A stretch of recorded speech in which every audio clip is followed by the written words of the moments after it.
Well, hello everybody, and welcome back to the Fast Break here on the Variety Sports YouTube and X channels. Looks like X is up and going. We were having some issues with X. I think everyone was earlier today, but looks like we are good over there on that end. So we are back. We are live. Sorry for a little bit of delay here. Was having some technical issues on my end. I try to get the NBA games, up on one of my monitors over here. Obviously, you guys can't see it, but wasn't working out for me. And then also just it's a nice day out, guys. Spring was in there, at least here, in the Chicagoland area for me, and it really just got me feeling like hoops weather. I mean, it just feels like March. You can't understate it. I mean, it is quite literally March. I mean, it's March 10th. We've been into March for 10 days now, but here's now when it really gets juicy. I was playing some basketball last night. Hit a game winner in my men's league, so that was clutch. The weather's nice. We have auto bids. We got already 5 teams locked in tournament. Actually, I believe 6. Yeah, it looks like Wofford has clinched the SoCon tonight. Looks like Troy here is about to take down Arkansas State. As well as we had SIUE clinch the Ohio Valley on Saturday. Want to give them a shout out. And then as well as Drake, Lipscomb, and Omaha last night in the I'm trying to think. Or was there any more? No, I think I got them all. That's 4. No, wait, who am I missing? I'm missing. We had Drake win the Missouri Valley. We had Lipscomb win the ASUN. We had Omaha win the Summit. Like I said, SIUE on Saturday won the Ohio Valley. And why am I missing? Why am I blanking on the last one? Let me look this up here real quick, chat. I'm blanking really quick. Should have this stuff written down, but I do not. It's gonna make me mad. That's why I have to look this up real quick here. Who was it? What was the other conference? It was I don't know. We'll get to it eventually because we're gonna start the show with NBA. We're gonna start the show with NBA this week here. We're gonna start with NBA next week at this time.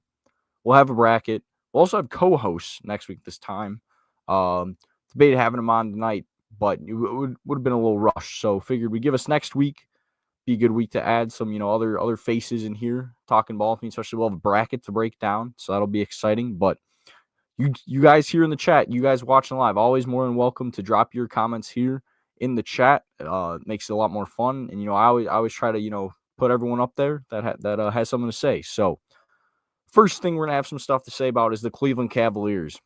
As you can see, who can stop their win streak? Title of this episode, 14 straight wins for the Cavs after knocking off the Bucks 112-100 on Sunday night. Just looking here quick at I clicked the wrong thing. I always click the wrong thing. For that one, there wasn't really one like big score for the Cavs that did it. This win against the Bucks here, it was more of a by committee. Max Strus, their leading scorer, was 17 points for the Cavs. Donovan Mitchell had 15. Darius Garland had 13. Mobley had 13 as well. And then Jared Allen with 11. But then off the bench, you had Dean Wade with 9. Tristan Thompson. I'm sorry, not Tristan Thompson. Ty Jerome had 9. Sam Merrill had 9. So you had a lot of guys. That's 8 guys that had at least 9 points. So a lot of guys, playing well. And like the Cavs, they are very deep here. Obviously, yeah, you have that dynamic duo in the backcourt of Mitchell and Garland. You got Evan Mobley as a really solid big, was an all-star. Jared Allen's no scrub. He's been, really, really good NBA player here for a couple of years now. Really one of the better bigs in the league.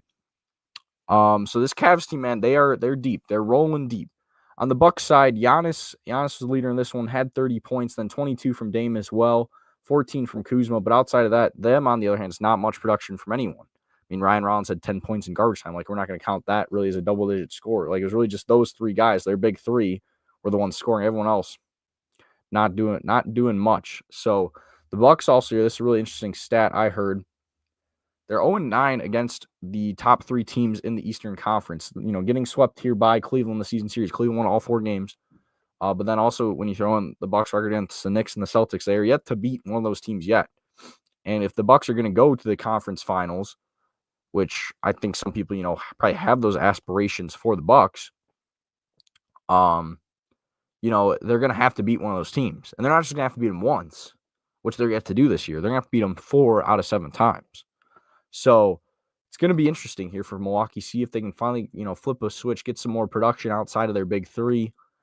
Guys like, Brook Lopez played a big role in the past when they went on their finals run. But yeah, really no one else is really there. It's just kind of Giannis and Brook. Everyone else from that finals team's kind of gone at this point. So it's gonna be interesting to see if they can get some more help around them, because right now they just have not been able to. So back to the Cavs, like I said, 14 straight wins. Their last loss was Tuesday, February 4th against the Celtics. Since then, 14 straight wins. This isn't even their longest win streak of the season, which is crazy to say. They started out 15-0, start the season. Another 12-game win streak in kind of between December and January. So this Cavs team is one that, they have a way to just kind of get rolling, just kind of mow through people. I mean, they're going to be the 1 seed in the East, no question about it. So when will this win streak end? Let's kind of read off these next couple games here. So tomorrow night, Tuesday, they host Brooklyn. Then Friday they go to Memphis. Sunday they have an ABC game hosting the Magic. Then they go to LA the following Tuesday. Sacramento back-to-back that Wednesday. And then Phoenix again on Friday. I would say probably somewhere in that range, or probably one of the teams that I'd be looking to kind of knock the Cavs off. I mean, I think they can beat Brooklyn. I mean, Memphis will be no easy feat. Memphis is a really good team. Let's see, have they played yet this year? Just kind of scrolling up here, trying to find some logos. Just looking for logos. I don't see it. I don't see if they played Memphis yet. I'm not very good at hide and seek though, Chad. I'm just gonna be honest. They did. They beat Memphis 129-123 back on February 23rd. So close game at home. Donovan Mitchell had 33 in that one. That was the big leader for them. That was part of this 14-game win streak here. But yeah, let me know what do you guys think? What would kind of be your pick on where you think Cleveland falls? Because right now you can look at maybe that Memphis game. Orlando could be a tough game. However, they've not been playing well as of late, and that's a home game for the Cavs. I think it's maybe a West Coast swing there where they're playing 3 games in 4 nights. I think that could be a little difficult. But I don't know, this Cavs team, man. There's times it looks like you think they're gonna fold, finally lose, and they just keep going. I mean, they pull out a 1-point win against Charlotte on Friday night. Back Sunday, March 2nd, so a week ago. They won an overtime against Portland. So they've had some close games. It's not like these have all just been blowouts, but they've found a way to continue just kind of battle through adversity here, get some tough victories, and it's been very impressive. So I think they're a team that they're gonna go far. I mean, they're gonna be the 1 seed. I think they're gonna go to the Eastern Conference Finals. I'm just not sold yet if they can beat Boston in a series. I mean, I feel like I've had this, I do this bit almost every show. It's like I'm not picking against Boston until somebody beats them. But honestly, I think more and more, you see it now. This is their third 12-plus game win streak of the season. It has a very good chance. I think, that Memphis game, if they win these next 2 games, it's now their longest win streak of the season. It's crazy to say after they started the season 15-0. They're a team that they can go out, they can have these big runs. And, if they can get another one of these big runs kind of here in April, May, after this one ends, that big run could see them in the NBA Finals, maybe even NBA champions. So we'll have to see there. Let me know your guys' pick on when you think the win streak ends. I guess for me, if I'm going to put a number on it, I guess I'll say Wednesday, March 19th at Sacramento. So that'll be... So, yeah, I think it'll still be going at this time next week. The next show I do, I think the Cavs will still have this win streak going. That would get it up to 18 games before losing at Sacramento. So that's going to be my pick.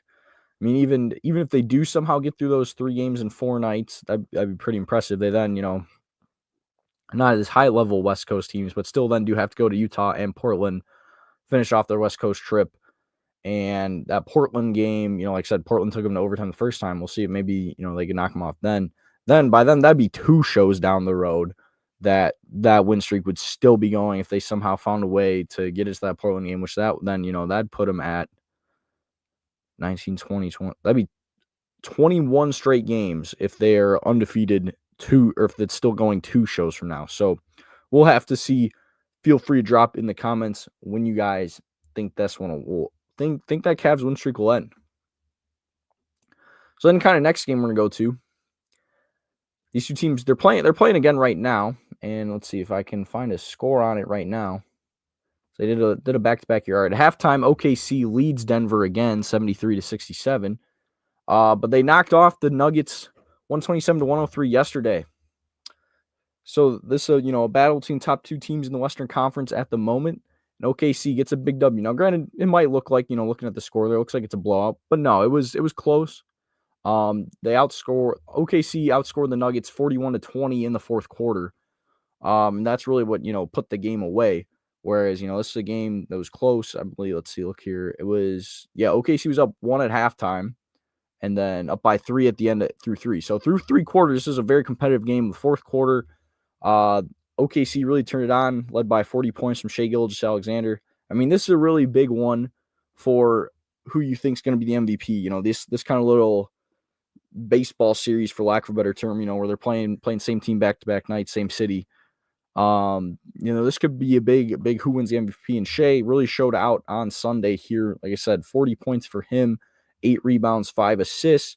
Jalen Williams also had 26 points for the Thunder to go with 9 rebounds and 8 assists. 14 points from Chet in this one with 8 assists. And then 10 points from Isaiah Hartenstein as well. He was really the one, he didn't do as much offensively, but he was the one more kind of guarding Jokic in this game. So, good game from him. Just kind of noble. Like, Chet was a plus 32 when he was on the floor, so that's kind of crazy to see Jalen Williams plus 17 as well. So some guys that were definitely, playing big roles, being big difference makers in this one. On the Denver side, Jokic had 24 points, 13 rebounds, 9 assists, so 1 assist shy of a triple-double. We can get to his Friday stat line in a second here. That was just insane. The leading scorer, Michael Porter Jr. also had 24, so him and Jokic tied for leading scorers. Michael Porter Jr. also had 15 rebounds in this one. Didn't have any assists, so he was 10 assists away from a triple-double. And then Christian Braun also had 19 points, including 3 of 5 from beyond the arc. So Denver, they got some guys to hang with OKC, but it just ended up being Shai just ended up being too much. No one was really able to kind of stop him, slow him down. I mean, the only starter for the Nuggets with positive plus-minus was Aaron Gordon, a +4. I mentioned Michael Porter Jr. did have 24 points, but was a -33. He's not the greatest defender in a game like this where OKC just has so many options. You probably need a little bit more defense than what the Nuggets got out of MPJ in this one. So, this kind of begs the question here. What do you think? Are you guys out west? Do you think? I mean, the OKC is obviously going to win it. But do you see Denver as kind of that challenge, that Boston-like team, how Boston is the Cavs? Could Denver be that to OKC? Right now, like I said, they played them close. OKC to get the win, and they're winning here tonight as well. We'll see if they are able to pull one out. But to me, it is really just, kind of interesting to see what's going to happen there. Can Denver knock them off? That's another one where I might kind of lean Denver just because they do have that playoff winning experience. Granted, both these teams both went out in the second round last year, but the year before Denver, they won the NBA Finals. They're defending champion. Nikola Jokic, he's won multiple MVPs. Is going for his 3rd in 4 years potentially this year, which would be quite impressive. Not many people in NBA history can say they've done that. I'd have to look. I mean, I don't even think there's that many 3-time MVP award winners. I mean, obviously, yeah, you got greats like MJ, Jordan, or not Jordan, LeBron, but Jokic definitely is not talked about in the GOAT category, but the way he's playing, he might have to be if he can, win some more titles, win another MVP this year. We'll kind of see. Granted, I kind of think the MVP for all-time greatness purposes, I don't know if that's the greatest argument factor, just because, you look at a guy like Kobe Bryant, he only won 1 MVP. Steve Nash had more MVPs than Kobe. Does anyone really think that Steve Nash is better than Kobe all time? No, I don't think so. Granted, that's because Kobe has, all the championships to where Nash doesn't. But that's just kind of my thinking with it. There's some guys that don't have as many, and then there's let's be honest, LeBron could have won it probably every year for decades straight. But there's voter fatigue. There's stuff that goes into it, so it's obviously not going to happen. So that's why I don't really think it's the greatest narrative. But let me know. I mean, what do you guys think? this race here. Who are you leaning? You leaning Jokic? You leaning Shea? It's by no means done. That's the only thing. I think a lot of people too are kind of trying to say, oh, it's like, settled after this week. Like, no, like we still have to play out the rest of the regular season. You can say, after this season series, who maybe you're leaning, but I don't think it's a done deal on either side for sure. Especially considering the stat line that Nikola Jokic put up on Friday night in the Nuggets 149-141 win in overtime over the Phoenix Suns. Now, when Nikola Jokic had 31 points, 22 assists, and 21 rebounds, that is just unheard of. I mean, he had if you divided the game in the first half and the second, he had a triple-double in each half. That's how crazy that is. Of like just his stats from that half, had a triple-double. First player in NBA history triple-double of at least 30 points, 20 rebounds, 20 assists. Tied his own team record, 29 triple-double of the season. Stretched his career total to 141. I mean, the guy's just a triple-double machine. Like, we thought Westbrook was a triple-double machine back in the day. Jokic might give him a run for his one. I don't know if anyone's ever catching Russell, just because, he's got the all-time lead in triple-doubles already. And, he still, manages to get him occasionally here in Denver. So, but yeah, Jokic, insane game. Absolutely carries the Suns to the victory, or not the Suns, the Nuggets to the victory over the Suns here on Friday night. You're looking at some of these other kind of leading guys. Aaron Gordon did have a good game as well, 27 points from him and 25 from Christian Braun. Jamal Murray also had 19 points in this game. And then Michael Porter Jr. was 16 points as well. And then Russell, like I mentioned, 14 points off the bench for him at 2. Didn't come close to triple-double. Only 3 rounds, 4 assists. But that's what I'm saying. Like, yeah, Shea obviously has Jokic in the scoring capability, but overall, like all-around game, it might be Jokic. And I really think this would be a lot closer race if it wasn't for, like I said, the fact that he's potentially going here for his 3rd MVP in 4 seasons. I mean, statistically, this year's probably better on any of his, I believe it is, better on, the numbers he put up in any of his MVP winning seasons. So the fact that he's still just kind of contributing at this pace, he's surpassing what he's done before, as high of a bar as he's set, especially now, he does have that championship to go with it. I think before a little bit, maybe some of the hesitation why people viewed him and Embiid as a little bit closer, as Jokic hadn't won, but now he has won. And I think you can very easily see him back in the NBA Finals, this upcoming year. I mean, they came close last year. They lost in a Game 7 in their home court when they're up by 20. Like, if they didn't blow that, I mean, Minnesota did beat, or Dallas did beat Minnesota, who the Nuggets lost to. But who knows? Maybe Denver finds a way to get by Dallas. I mean, they would have had a home court in that series. So we'll see. Like, their Nuggets are definitely, team that they win a lot of ball games. They're a team I think could go to the finals again, and we'll have to see who they face. Like I said, my pick for who they face can be the Boston Celtics. Let's talk about that game here on Saturday night. Another kind of big result from this weekend. The 2 iconic, most historic NBA franchises were going at it, with the Celtics and the Lakers going at it here on Saturday. Celtics won 111 to 101. And they were led by Jason Tatum with 40 points. Just crazy game from him.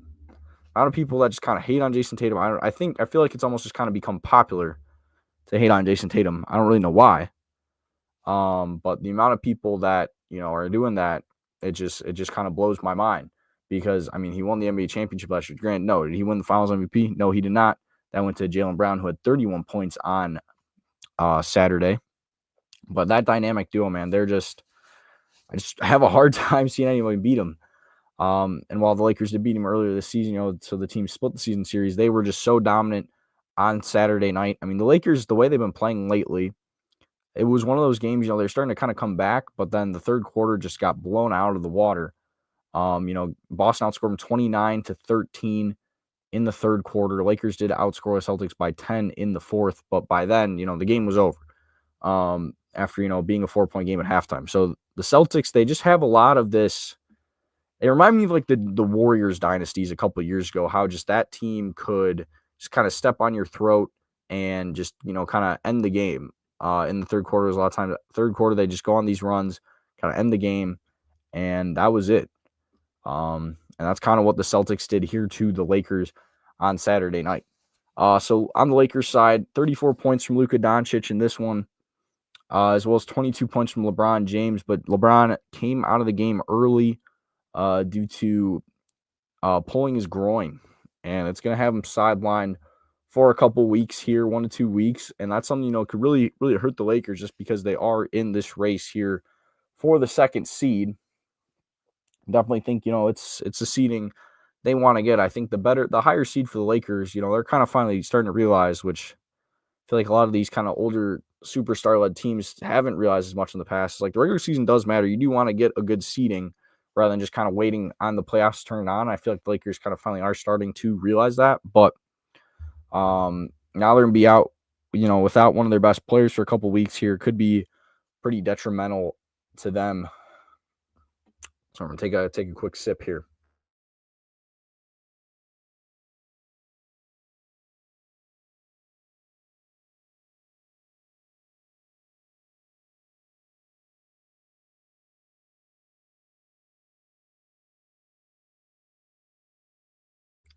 So yeah, let's now kind of look at the standings. Or well, I guess I do really want to touch first though quick on the Lakers did pick up a big win on Thursday night. Usually I just kind of touch on the weekend's game, but this was probably like the most fun I've had watching an NBA game yet this year. The Lakers and Knicks on Thursday night. You went to bed rather than staying up for this one. I feel very bad for you. Please catch the highlights if you're not already.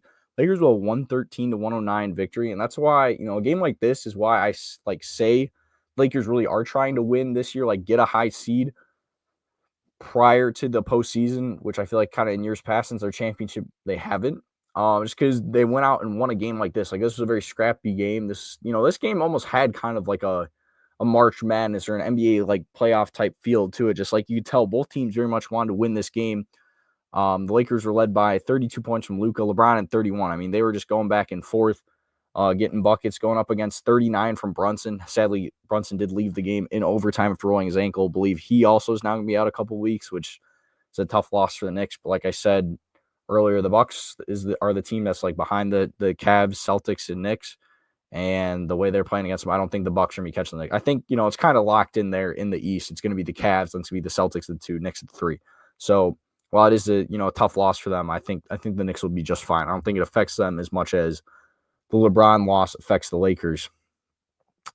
So yeah, this was a game just like back and forth, the shot making, very entertaining. Definitely, like I said, watch highlights if you haven't already. OG Anunoby also had 20 points this one, 18 points from Josh Hart for the Knicks. So very just back and forth game. And yeah, it was probably the best NBA game I've watched all year. I mean, I'd say Lakers Warriors on Christmas Day, that one was up there. The first Thunder Cavs game, just like the hype of that one, it didn't come down to like a last shot by any means, but was a very good game. It definitely lived up to the hype. I would say that's one I would put up there for sure. Comment here from my guy Ben Kiesel. Yo Ben, what's up? So yeah, make sure, let me know, chat, what's kind of been your favorite game from the NBA season that you've watched so far this year. I'll kind of read some of those off.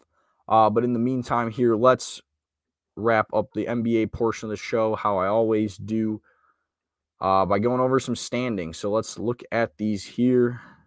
Add to stage. Beautiful. So looking here in the East, we have the Cavs 54 and 10. Like I mentioned, 14 straight wins, 10-0 in their last 10.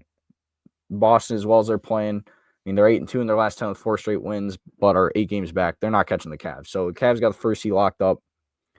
Knicks are 5-5 in their last 10, 3 straight losses, but like I mentioned, close losses. Hopefully they can kind of, flip the script here in a little bit or quickly.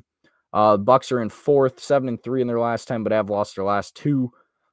They are currently still 4 games behind the Knicks. Like I said, it's gonna take a bit of a run from Milwaukee, kind of playing even better than they have been at the moment to catch the Knicks. Then we got the Pacers at 35 and 27, half game behind the Bucks, 6-4 in their last 10, and then the Pistons, half game behind the Pacers, 7-3, still playing really well. Won their last game, 36 and 29. So we'll see. Maybe Detroit. I mean, it's not out of the question where Detroit could jump into a top 4 seed and have a home playoff game in the first. And that'd just be crazy to me, especially after last year. Just like incomprehensible. But it's not out of the realm of possibility. Now scrolling down here to look at the play-in and lottery teams. We got the Hawks still in 7th.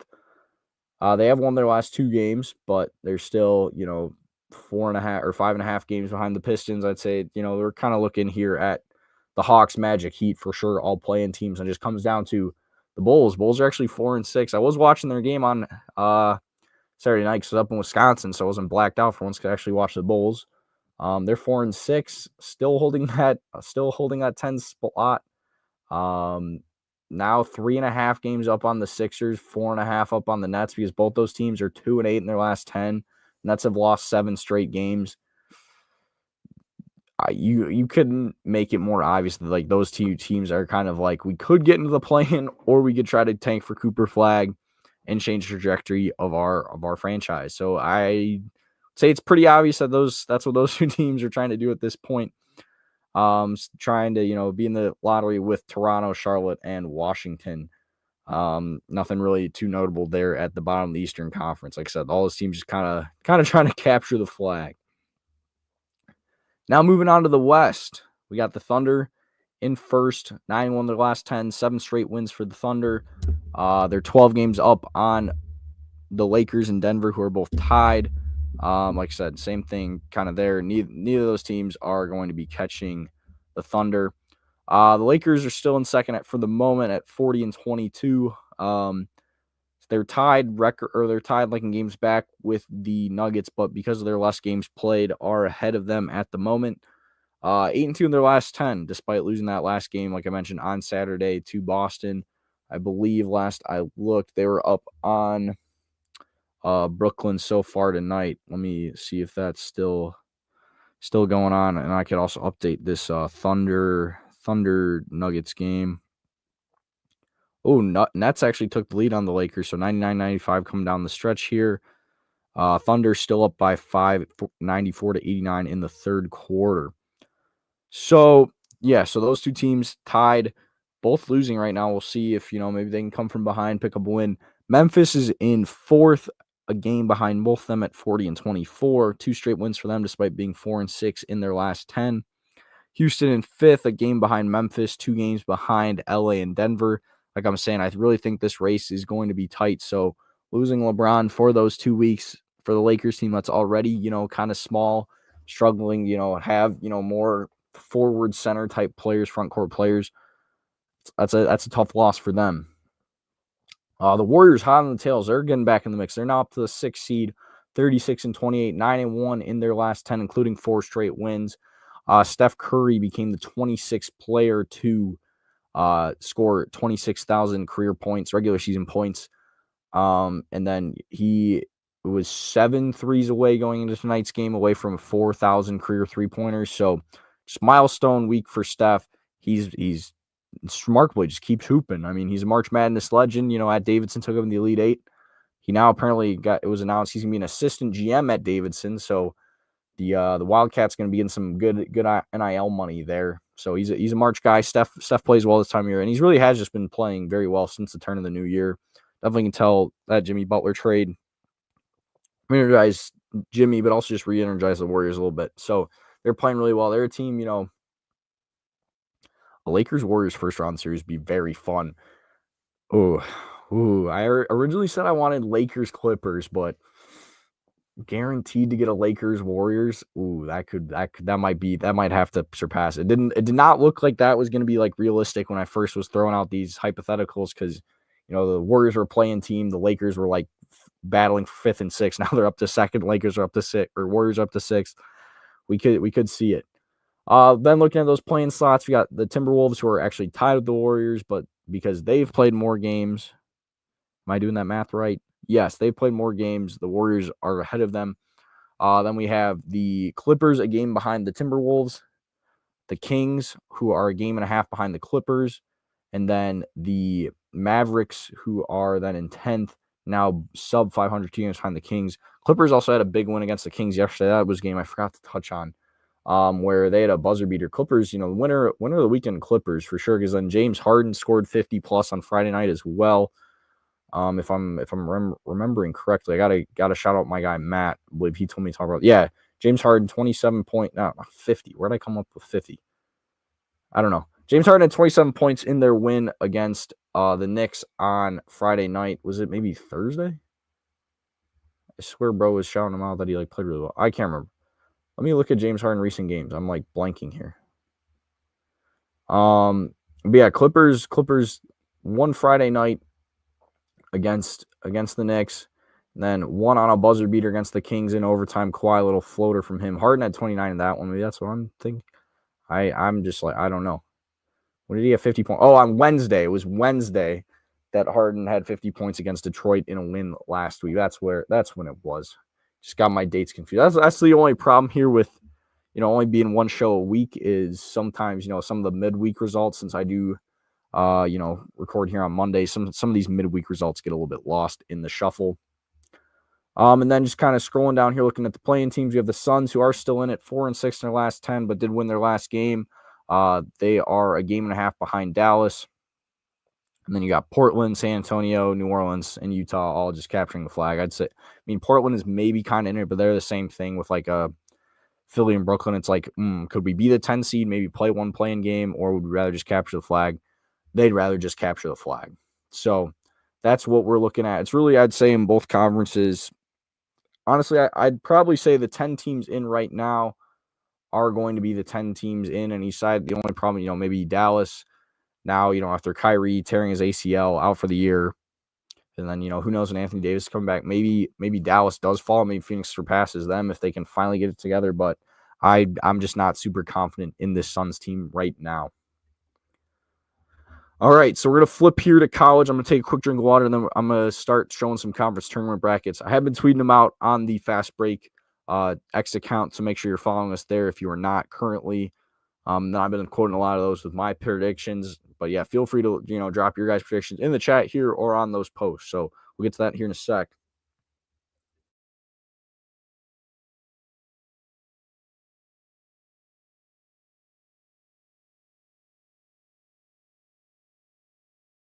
All right, so college basketball, regular season is finally done, and we are now here to my favorite week. Honestly, there's part of me, conference tournament week, in my opinion, might be the second greatest part of March Madness. Obviously, yeah, the first round of the tournament, first week of the tournament, games all day, every day. A lot of games. It's going to be hard to top that. But, like, once you get to Sweet 16 and Elite 8, it's kind of like, all right, it's, 1 or 2 games a day.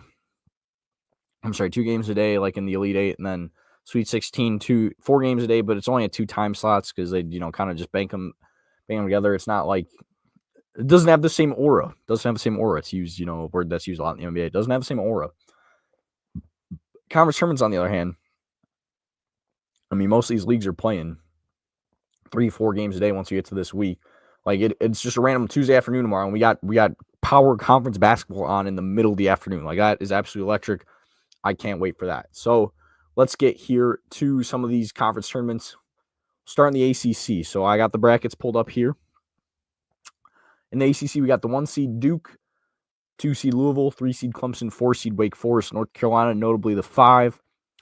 And then Stanford, the 6. Those are probably the only teams with a chance of making the NCAA tournament without winning this whole thing. SMU, I'm sorry, I think I said Stanford. I'm going to say SMU's a 6. SMU, North Carolina, Wake Forest, those teams are all going to have to go on runs, like win probably 2 games here to make the NCAA tournament. Duke, Louisville, Clemson, they're all in. Duke, honestly, I think if Duke wins the ACC tournament, I think they're the number 1 overall seed. I feel like they should be, or at least they should have an argument to be if Auburn does not win the SEC. Duke is the number 1 team that AP poll this week. Granted, that doesn't have any effect on the rankings. After Auburn did suffer 2 losses last week, Duke was close at half, but they come from behind, beat North Carolina, sweep the season series against them, but potential that they could play them here in the semifinals. And honestly, I think that's my pick. I think that's what we're going to see. I think we have North Carolina takes down Wake Forest. They get to the semifinals. Duke shouldn't struggle with either Georgia Tech or Virginia. Georgia Tech, though, is actually the one team. Duke, Louisville, and Clemson only lost to each other in conference play outside of Louisville and Clemson also losing to Georgia Tech. Duke's only loss came to Clemson. Clemson lost to Louisville. Louisville lost to Duke. But then those 2 teams lost to Georgia Tech, where Duke did not gave Duke 1 seed in the ACC. And I'd say they're my pick. I'm going to go with the Duke Blue Devils to win the ACC tournament. Grant might be a little biased here as a Duke fan, but I think if you give them a rematch with Clemson, I think they're winning that time. Cooper Flagg, he's not going to slip this time. At least I hope not. Granted, I don't know if necessarily, as a top seed, if you're like really, wanting to win, I shouldn't say not that you want to win, but like sometimes that extra day or two of rest, like can be a good thing.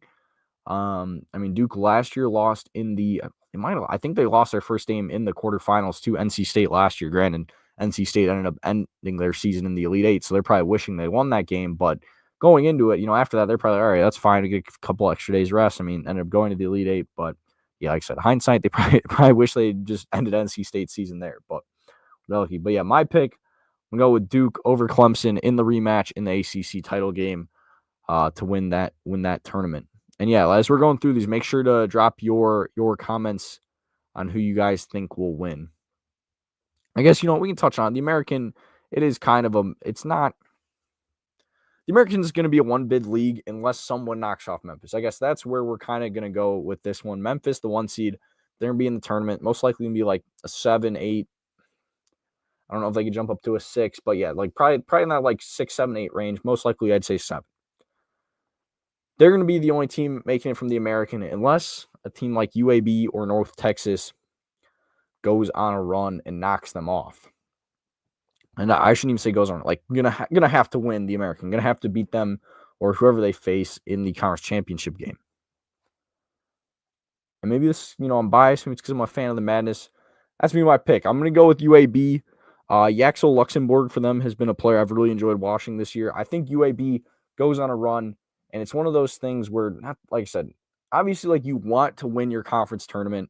I don't think there's going to be anyone who's like, selling conference tournament games, right? Trying not to win resting guys. Like, that's not a thing, which I'm very happy that's not a thing. But I think, conference, like I said, the American, they know Memphis is in. They'd almost rather see another one of their teams win that tournament, get in the bracket. So I'm going to go with UAB to win the American. Okay, yeah, going on. We don't need to touch American East. A-Sun's already done, like I mentioned. Lipscomb won that tournament. Congrats to them, already going dancing. Next one we'll touch on here, the Atlantic 10. This one I'm very excited. I will be at live on Friday. Might have to look into see if I can do some content on that. But I will be in D.C. at the Capital One Arena Friday, all day Friday. Very excited for it. Watching some A-10 basketball. And this is another one where potential for a two-bid A-10. VCU, I don't think they can lose their first game and be safe. Like, I think VCU probably still has to make the championship game. If they make the championship game and lose, I think they'd still be in. I'd say pretty confident. They're still in. If they lose their first game, they might get a little iffy for them. But VCU right now is in the field. Teams like George Mason, Dayton definitely would have to go on a run. And if not, they could maybe make it by not winning the conference championship. But I think the best chance for the A-10 to get 2 bids is one of those teams, or I guess whoever, knocks off VCU in the title game to get 2 bids. And once again, because I'm a fan of the Madness, that's what I'm going to say. I still think VCU goes to the championship. As much, I'd like Loyola Chicago to beat them. I like I said, being here from the Chicago area, one of my buddies goes to Loyola Chicago. Peter Wallace, good follow on Twitter. If you don't, so I'm going to the tournament with him. That's part of the reason why I'm going. And another one of my buddies that went to LaSalle, I am staying with. So got some connections. That's why the Chicago kid here is going out to DC for the A-10 tournament, being an absolute CBB sicko like I am. So I think VCU, they get to the conference championship game. And I think George Mason, I'm going to go George Mason, knock him out. I could see Dayton, but Dayton's just been so inconsistent. They're a team, they've beaten Marquette this year, but granted, you can kind of, Marquette not the greatest as of late either. I'm going to go with George Mason, knock off VCU in the conference championship here of the A-10. Another team I saw people talking about could maybe go on a run would be St. Joe's as that 6th seed, which then I would require knock off Dayton. And forget, someone on the field of 68 picked St. Joe's to win. But yeah, I'm hoping for the top 4 seeds to advance. If I'm in all honesty, I guess I wouldn't mind St. Joe's. That could be fun. as well. But I do like watching Dayton. That's a team I want to see, like, because right now I'm like I said, I'm going all day Friday debating if I'm going to go to the semifinals on Saturday. Guess it would kind of be matchup dependent. If the top 4 seeds are in the semifinals on Saturday, I'm going to those games. But for sure going Friday. Sadly, flying out Sunday before it be over. So my pick for Sunday, George Mason over VCU in the title game. In the Big East, another major one here. Sorry, I'm getting fired up. I gotta take another sip of my water here really quick. Like I said, don't be afraid, chat. Drop your predictions for these conferences in the chat.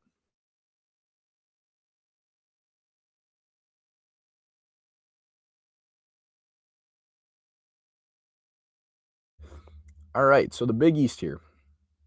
St. John's ranked top 5 in the country in this week's AP poll. Like I said, I'm going to keep emphasizing AP poll does not have an effect on seeding, but just good to know. So they're lock. Creighton's a lock. Creighton's probably going to be around an 8-9 seed. UConn, the 3, also a lock. And then Marquette, the 5. They should be in for sure. Xavier's a team on the bubble, but Xavier is like I think if Xavier wins that game against Marquette, like they are going to be in the field. And even if they lose that game, they could still be in. Granted, they would be hoping for not what I'm currently predicting of, the A10, the AAC, those conferences being 2 bid leagues. They're hoping that's not the case. Whereas if they are, then they'd probably find themselves on the outside looking in. So looking here, yeah, on Bracket Matrix. Sorry, excuse me. We have Creighton as a 9, UConn projected as an 8, Marquette as a 7, and then St. John's as a 2. Some places see that almost like a 3. So they'll probably be around, 2 or 3. Creighton will probably be 8 or 9, maybe if they go on a run. UConn, I'd say, is probably pretty locked in as like an 8.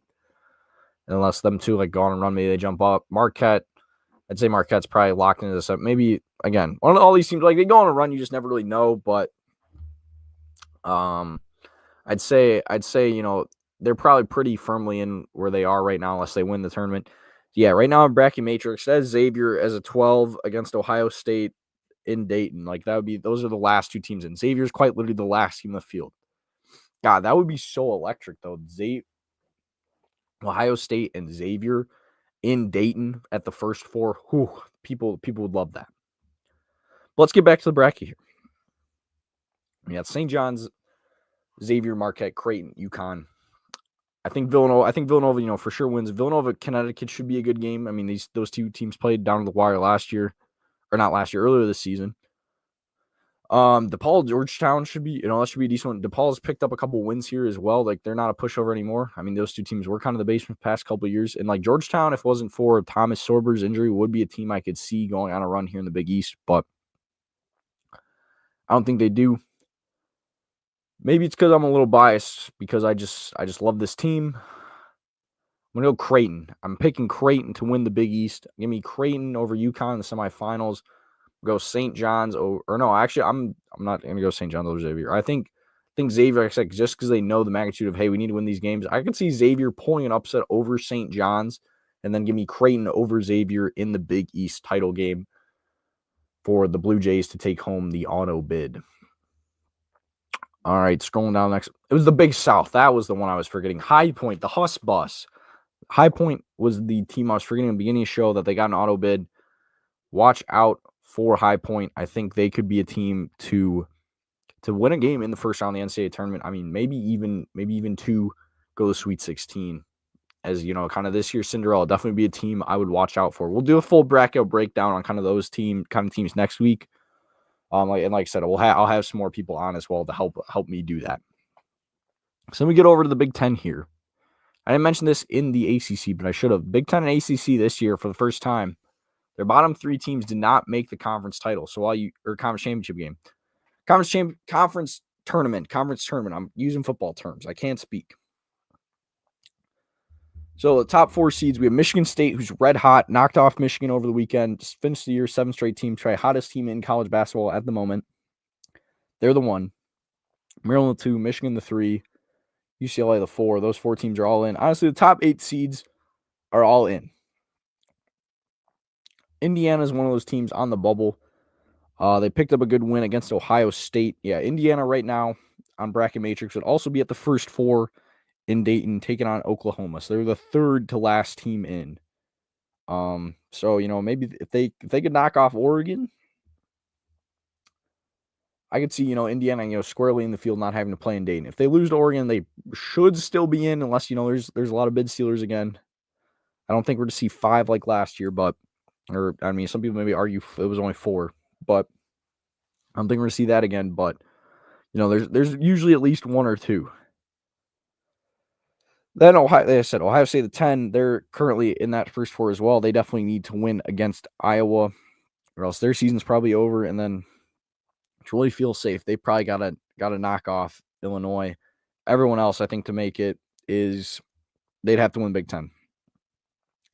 Team to watch, kind of maybe playing on that first day outside Ohio State, is Rutgers. If you're not aware, they do have both Dylan Harper and Ace Bailey, who are going to be like top 5 lottery picks. And granted, they don't have much else around. That's why they're 11th seed in the Big Ten. But sometimes, star power, especially guards in March, that can be what makes you go on a run. So it would not surprise me, see Rutgers. Honestly, the way Michigan's playing, I don't know if Rutgers is going to take down Purdue. Purdue, that's a team in the past Purdue struggled with, but I believe this year they won both meetings, or at least won the one meeting.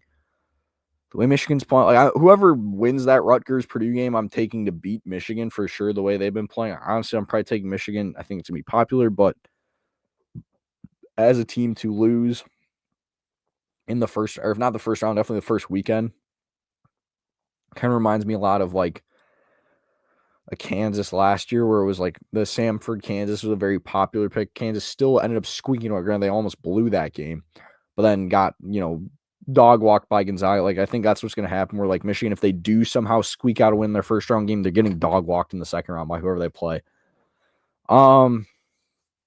Maybe it's boring, but I think I'm just going Michigan State and Maryland, like in the Big Ten championship game. I mean, we saw the game between those two teams a couple weeks ago, ended on a buzzer beater. I just think they are the 2 best teams in the Big Ten. Like I said, Michigan not playing well as of late. UCLA has been inconsistent. Wisconsin really hasn't played too well. I was at that game against Oregon that they blew, and they lost against Penn State over the weekend, who, like I said, since the bottom 3 teams are not in the Big Ten tournament, that was Penn State's last game. Penn State didn't make the Big Ten tournament. Wisconsin just lost them. So, as chalk as it is, and I feel like a lot of these I've just kind of picked. Well, no, I did say Xavier. And I don't know. Honestly, I kind of think whoever wins that UConn Creighton game probably wins the Big East tournament. So as chalky as I've been, I'm once again going with the 1 and the 2. And they say, the saying is January, February, Izzo. March is Tom Izzo's month. Give me the Spartans to take the Big Ten title game over Maryland. Then going to the Big 12. This one starts tomorrow. This one's exciting for. That's what I'm saying. We got Power Conference basketball already tomorrow. Looking at that, we got Houston, BYU, Texas Tech, Arizona. Those top 4 all definitely locked in. Kansas is in. Iowa State's locked in. Baylor, West Virginia are kind of right on the cut line right now. Everyone else probably is going to have to, win the tournament to be in. Let's look here. West Virginia is currently a 9 on bracket matrix. Baylor's a 10. But some places I have seen, or at least just a lot of talk in different podcasts, because they want big names in Dayton a little bit. Granted, I don't think they seed teams just based on that, but that those are 2 teams that definitely could maybe see themselves playing in Dayton. But according to the different brackets right now, they have them as a 9 and 10 seed. So they should be in pretty squarely. But if they get upset in the first round, I mean, Kansas State would be a team to watch. They're a team that spent a lot of money in NIL, didn't really start off the season horribly. But then got really hot, had a couple of big upsets, beat Iowa State, beat Kansas midseason. They got Coleman Hawkins. They're, I'd say a team that I would watch maybe go on a run. But I'm not picking them. I could see them, winning their first game. Maybe they beat Baylor, but I don't think anyone's beating Texas. I don't think they're beating Texas Tech. Texas Tech, very good team. Sneaky, maybe Final Four team that not a lot of people are talking about. Granted, if you know ball, you know they're capable about that. Have them on your radar, but I'm gonna go Texas Tech to make it on that side. Arizona also, a very good team, but also inconsistent with a guy like Caleb Love. And then on the on the other side, as much as I really want to pick like a BYU or an Iowa State, just the way BYU's been playing lately, Iowa State, they're a team that they have the guard play when fully healthy to go deep in March. Houston just kind of ran this league since they've joined it. So I'm going chalk again. I'm going Houston over Texas Tech to win the Big 12. They're a team that you can tell, like, they care. They want to prove they belong, and so far they've done it. I mean, I forget last year they might have lost in the Big 12 championship game. But I mean, the fact that they've won the 2 regular season titles the first 2 years in the league, and then now, like I said, looking to potentially, go back to the conference championship game again. Very impressed for them. I'm going to give them the Big 12 nod. Big West is one I'll just kind of touch on quick because it is fun. UC San Diego, they're similar to like a Drake. Drake took care of business. They're in the tournament. They won the Missouri Valley. But UC San Diego is one of those teams where this Big West could potentially be a 2-bid league if UC Irvine knocks them off in the conference. I think if they lose to some other team, UC San Diego's not going to find themselves in. Even if they lose to UC Irvine, they might not find themselves in. It's one of those you just want to win, solidify your spot. But like I said, for me, lover of madness, I'd love to see a 2-bid Big West because both these teams are very fun to watch. UC San Diego, they got this guy, Tate Jones. That's his last name. I forget his first name. And it's like kind of hard to say. So I just call him Tate Jones. A very, very good big, very fun to watch. UC San Diego would be another team that if they're in the big dance, if they win the Big West here, I'm taking them to win. I've seen some like UC San Diego versus Michigan bracket projections.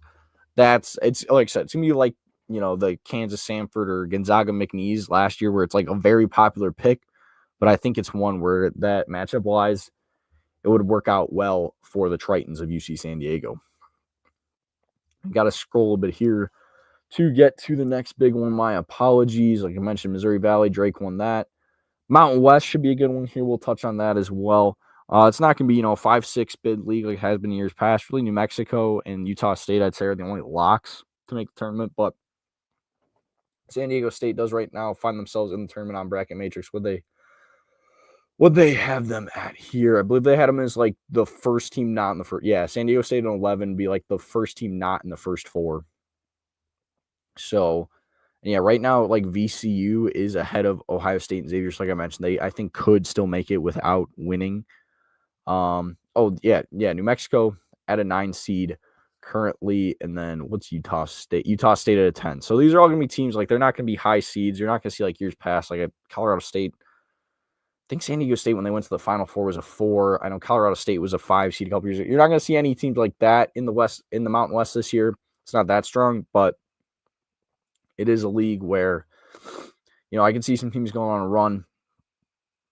For me, my pick, this one I'm going to choose not to be chalk. I'm going to go with Boise State to knock off Utah State in the conference title game, getting the Broncos in once again. I believe they won the conference title game last year. They got that one like big that's really talented. This is horrible podcast, and I forget the guy's name. It's the guy with the goggles, but Utah State or Boise State, very good team. I've liked a lot of what I've seen from Utah State this year. Like I said, they're a team that 7-10 can maybe see them being a second weekend team, but give me the Broncos to knock off the Aggies in the Mountain West title game. And then the final one, this should be like the most fun league. It's been the best league in college basketball all year. Really, teams 1 through 12. Like there's going to be teams that are playing tomorrow. Or not tomorrow. This I forgot. This tournament starts Wednesday because their conference championship game is on Sunday. There'll be teams playing on Wednesday that like should be pretty comfortably in the NCAA tournament. I mean, Arkansas, they did pick a very nice win against Texas. If they lose South Carolina, they're out, I would say. Like I said, Oklahoma, they're the 14. Like they could very well get in. They're in the first 4 right now. They play Ohio State. Yeah, they're the last team in the first 4. Or I'm sorry, yeah. Right now, I'm back to project the last 4 would be Oklahoma versus Indiana, and then Ohio State versus Xavier. Texas as a team finds themselves on the outside, but in some like four of the like 103 brackets that are rated on Bracket Matrix have Texas in the field. Like I said, they'd be a first 4 team if they were to make it. So they're definitely a team that needs to go on a bit of a run. Vanderbilt, I mean, they picked up some really good wins so far this year. What I'm hoping for this one, I hope we get Auburn, Alabama round 3. Auburn, they really seemed like fully in control of that game in Alabama a couple weeks ago, but then Alabama just went into Auburn, knocked off the Tigers on a buzzer beater in overtime. Very scrappy win for the Crimson Tide. Auburn lost both games last week. That's why they dropped from being number 1 in the poll to not number 2 after, Texas A&M beat them on Texas A&M senior night. Granted, Auburn had already clinched the SEC title outright, and that was kind of their big thing.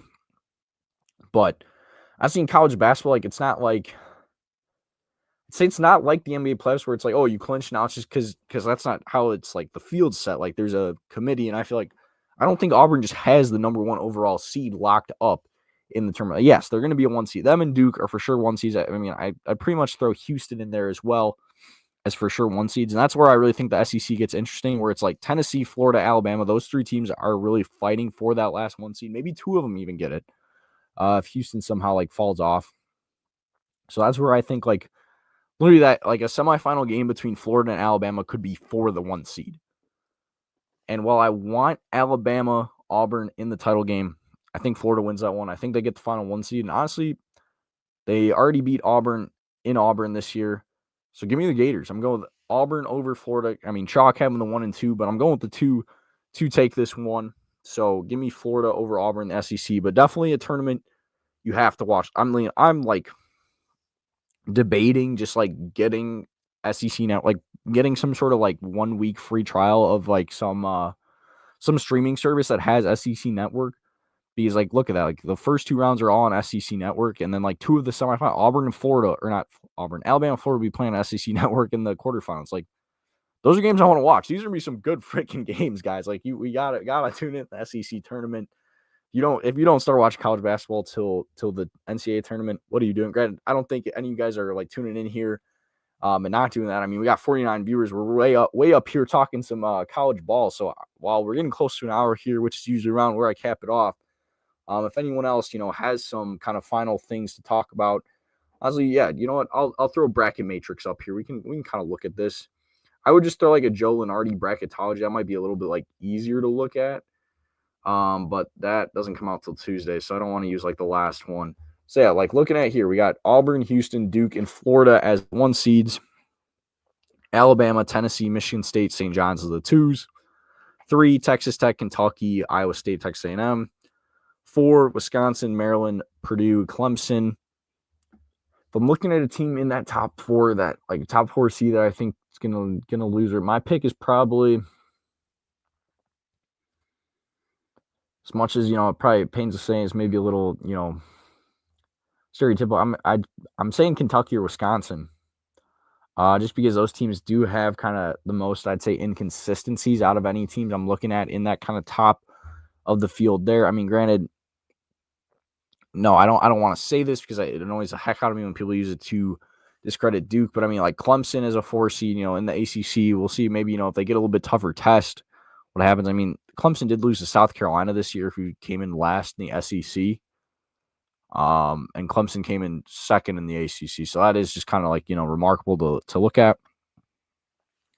5 seeds, we got Arizona, Oregon, Michigan, and St. Mary's, which then I just want to kind of look here at the 12, just because that is the most popular upset ever. You got Xavier, whoever wins between Xavier and Ohio State, and UC San Diego, McNeese State, Liberty.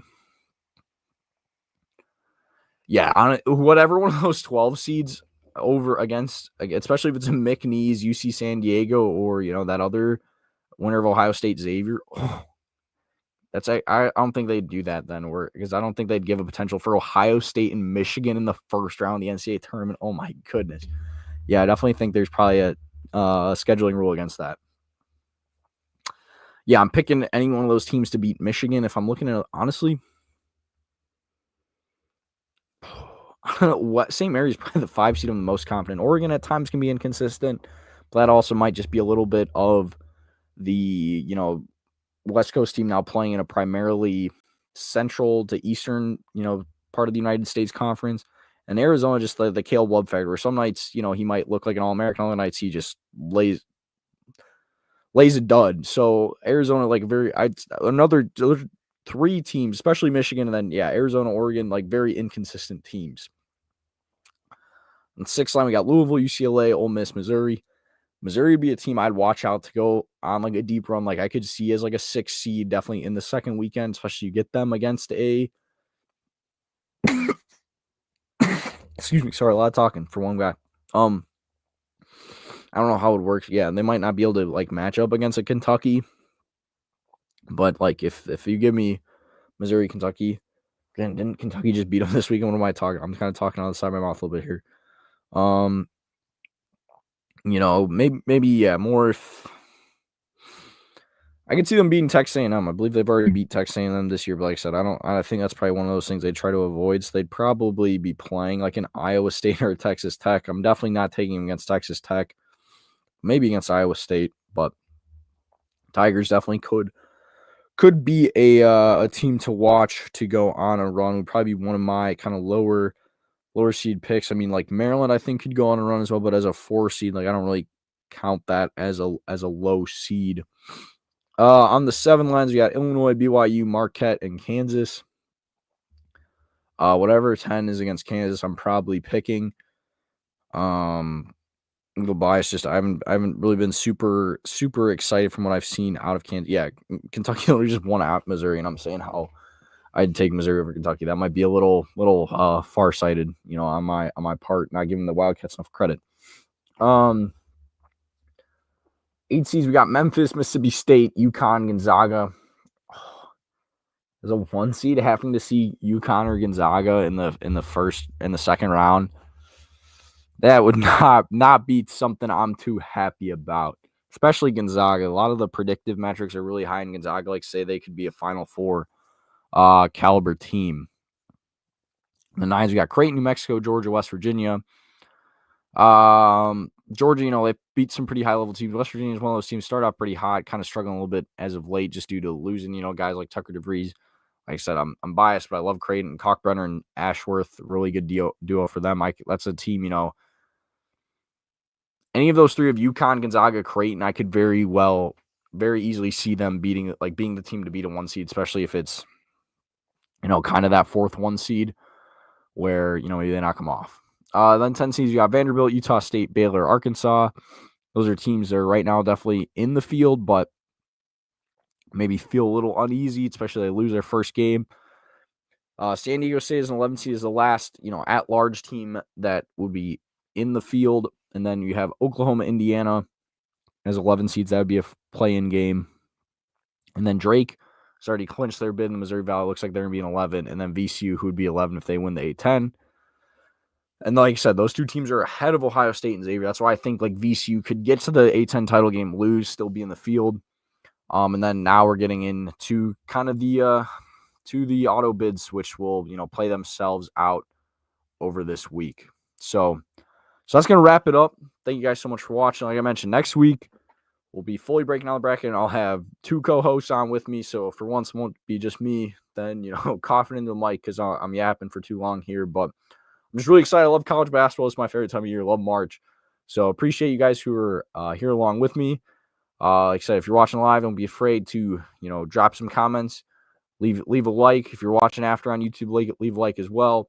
Follow the show, Fast Break, and the Variety Sports Network here on Twitter, or now X, to keep up with it, as well as me, Shoot the Rock YT, on all socials for updates on the show. So appreciate everyone so much for watching, and I'll see you guys next week. Peace.